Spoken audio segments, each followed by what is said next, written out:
1. Age, I was 20. Gender, female. Setting, a motorway in the southwest West Midlands of England, 1990.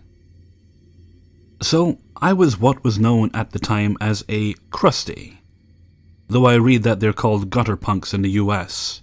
I had dreadlocks, listened to anarcho-punk, and dressed in rags.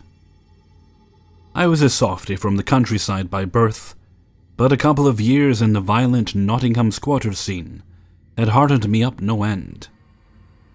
I had left the squats and joined the New Age travellers, and we were as aggressive a bunch of heavy-drinking thieves as you'd be likely to meet anywhere in the UK at the time.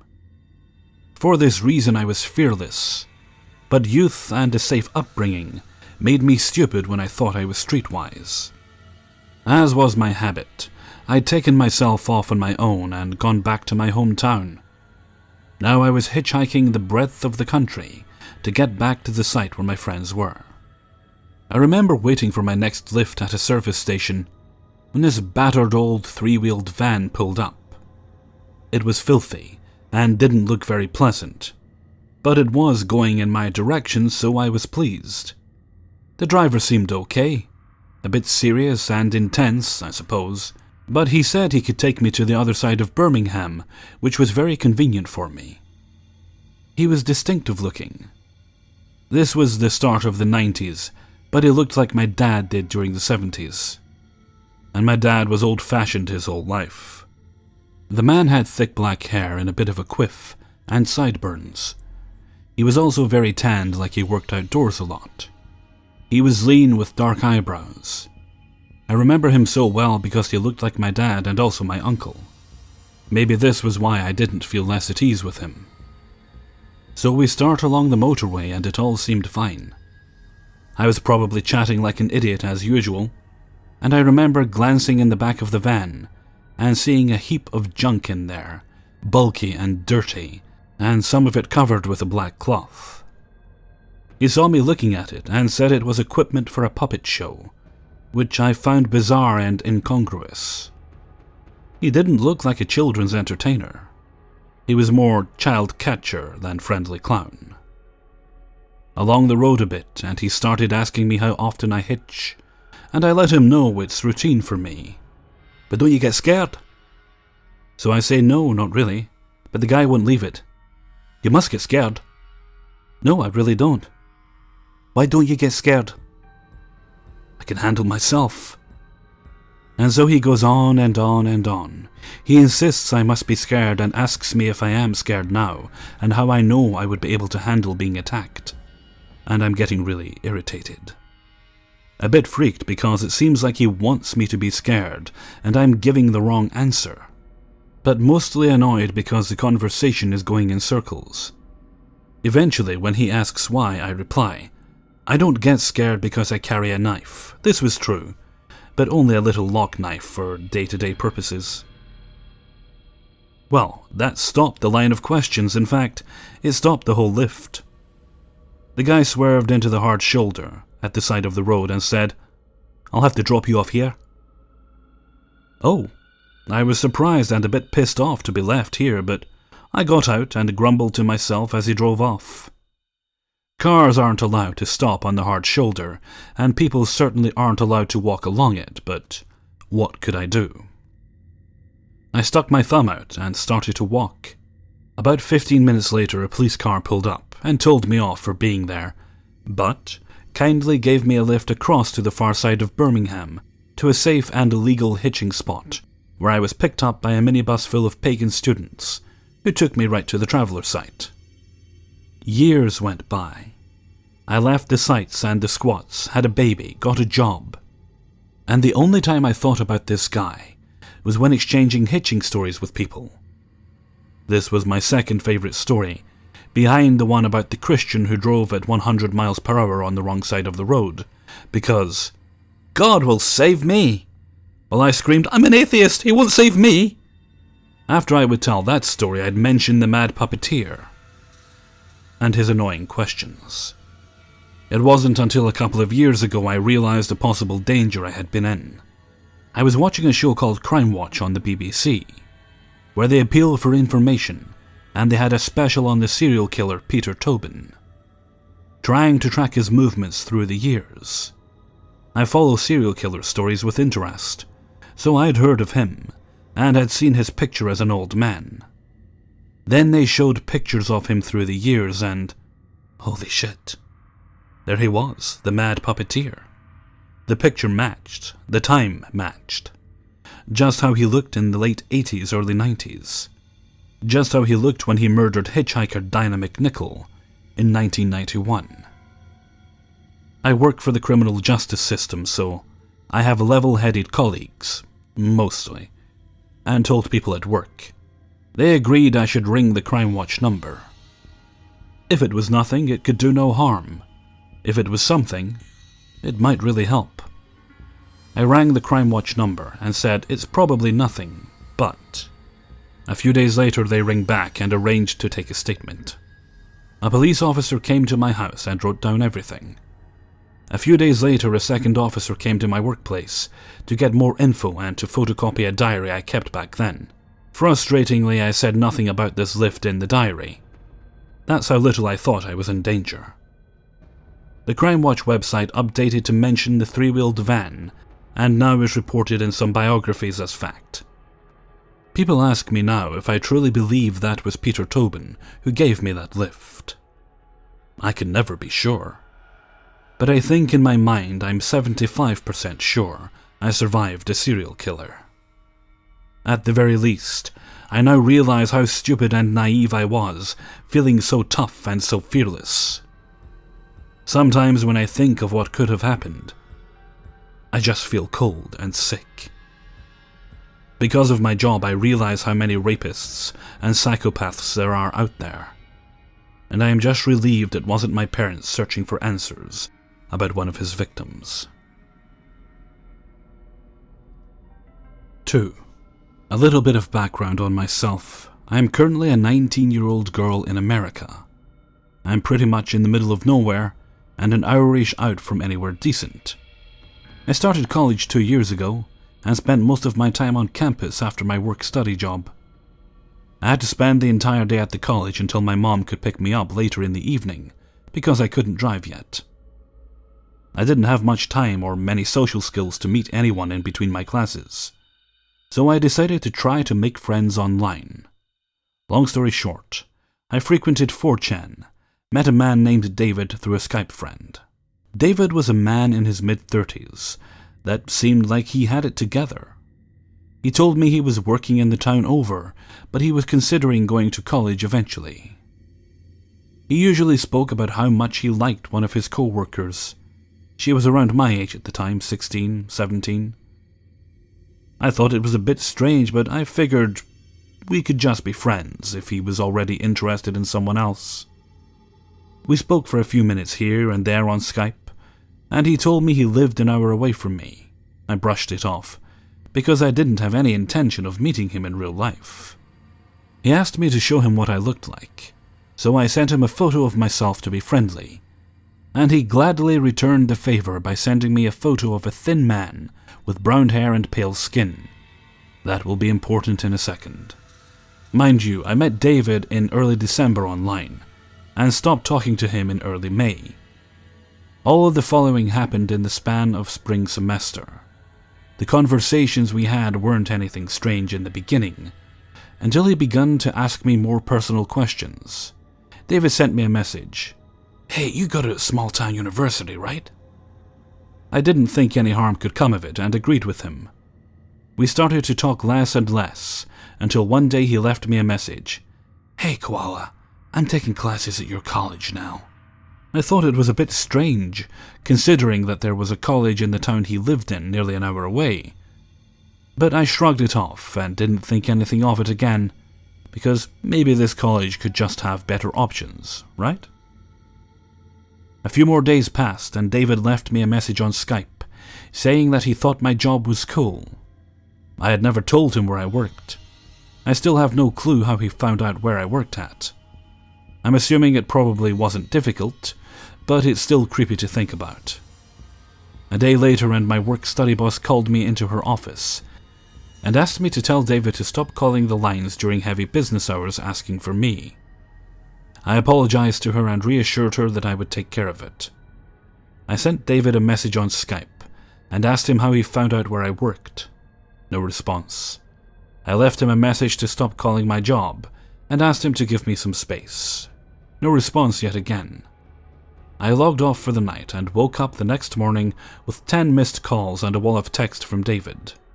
To sum up what he said, he simply berated me for being an ungrateful bitch like his co-worker, the other 17-year-old girl mentioned earlier in the story, and not returning his feelings. He told me he started going to the same college as me to be close to me, and that I was a bad person for not appreciating him. I never asked him to do any of this. I never tried to lead him on. I just wanted to make friends. At this point, I still had not met David in person, and was content in keeping it that way.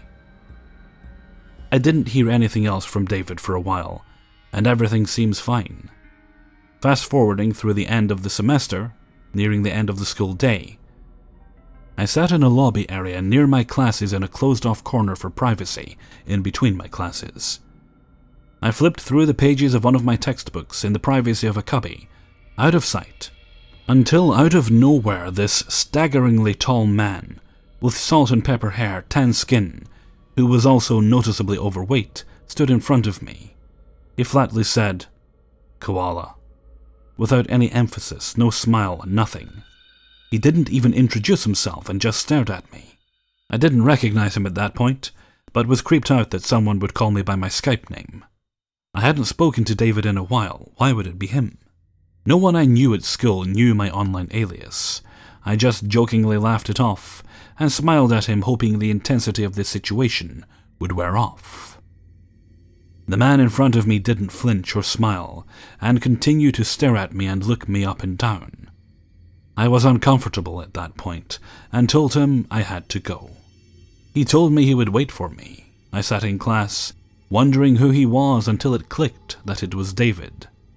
I probably should have texted my mom then and there to come get me after class, but I figured I could resolve the issue on my own. 45 minutes later, the class was done, and there he was, sitting in the same spot, waiting outside of my class.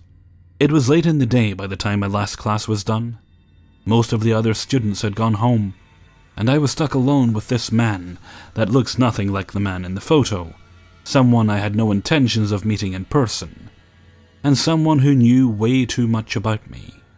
He told me we should go for a walk, and I was too scared to tell him no at this point. He continued to tell me how pretty I looked in person, and told me about how much he wanted to hug me.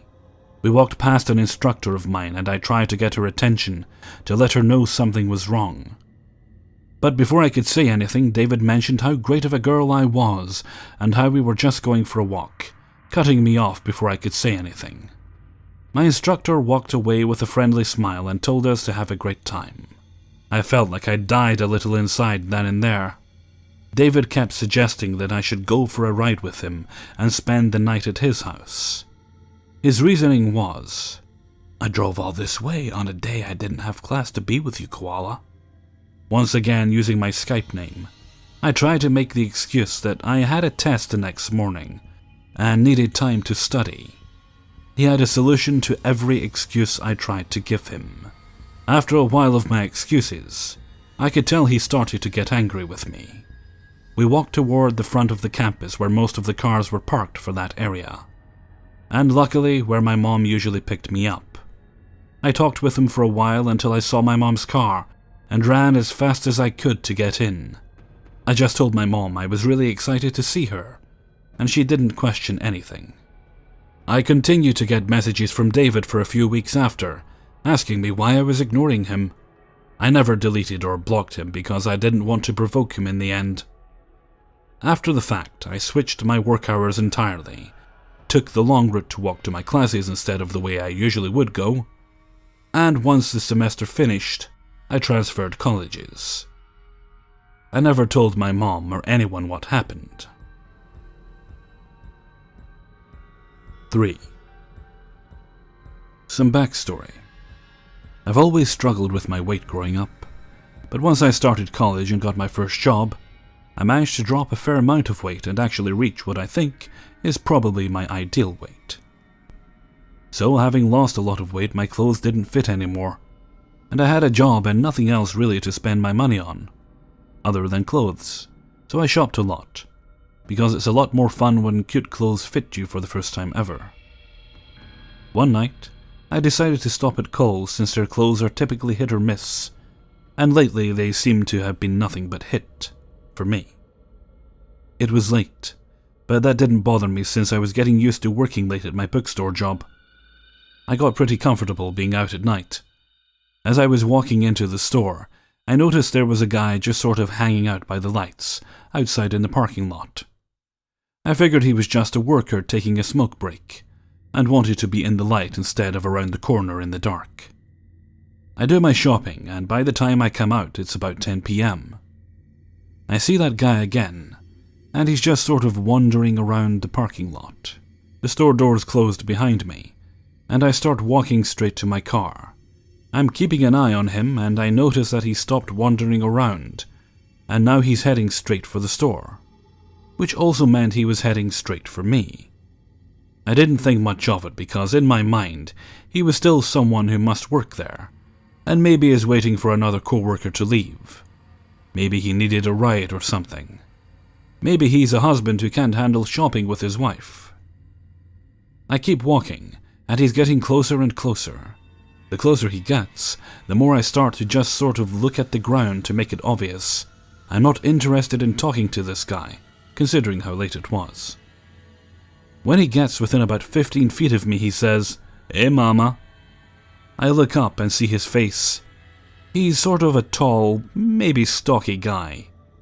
He doesn't have a harsh or very distinctive voice, just sort of looks like that guy who says things out loud to girls all the time as a flirting technique. The guy who's too outgoing and a little too friendly. The kind of guy that talks at you, not with you. I analyze the situation. He's 15 feet away from me. He's big, probably slow. His line, "Hey mama," is pretty lame and awkward. Not something I think a dangerous person would say. So I'm thinking, I can outrun this guy if he tries anything. But he's probably just flirting, and if I keep walking he'll leave me alone. He's probably harmless. I took one more step and realized how wrong I was. It was surreal. Like a split second just exploded into a long period of time in my mind, and yet all I visually remember are snapshots. Within that split second, he managed to close the gap between us. I don't even remember him really taking any steps.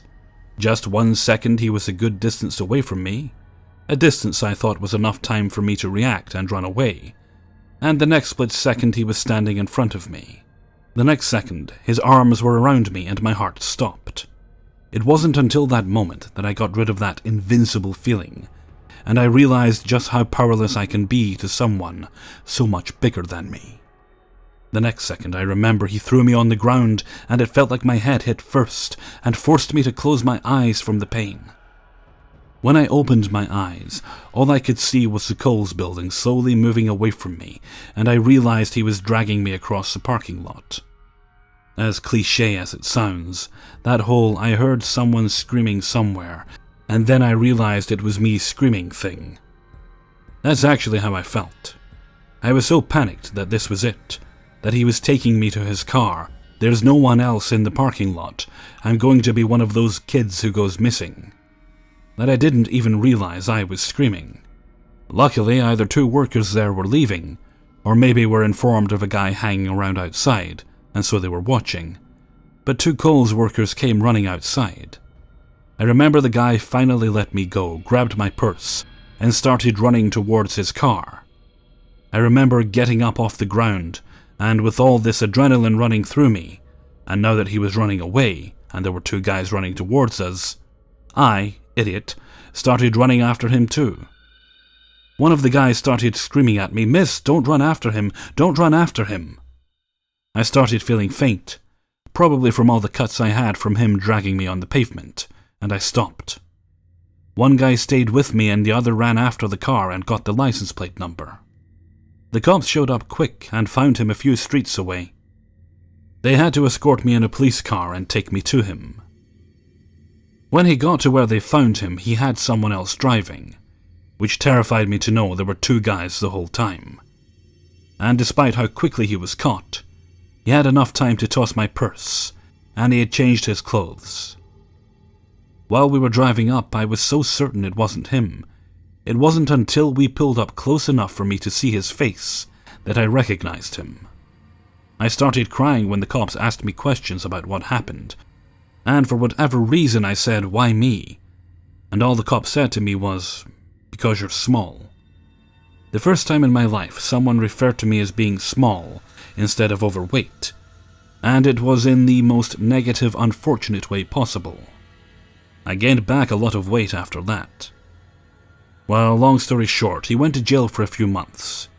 They couldn't call it kidnapping because he didn't actually get me to the car, but they called it aggravated robbery. I got the court papers and found out his name was Miguel, and his middle name was Angel. Wow. And then he went on parole, ran off, and hasn't been found since.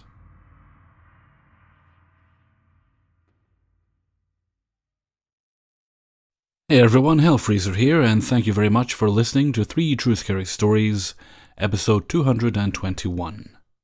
Right, I think this is going to be the last week where we have a Wednesday video for a while.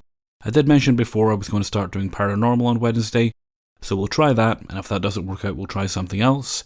At least until the regular scary stories seem to be in more abundance. I'm going through the archives like I have been doing. I'm actually getting some hits from there. A couple of the ones in today's video were from there. The one about Peter Tobin, I think that was a few years old actually. And yeah, that's the way we'll do things until things pick up again. Okay, and with that, I'm going to have to run for now. I've got a few things to be doing. So until next time, thank you very much for listening, and take very good care of yourselves.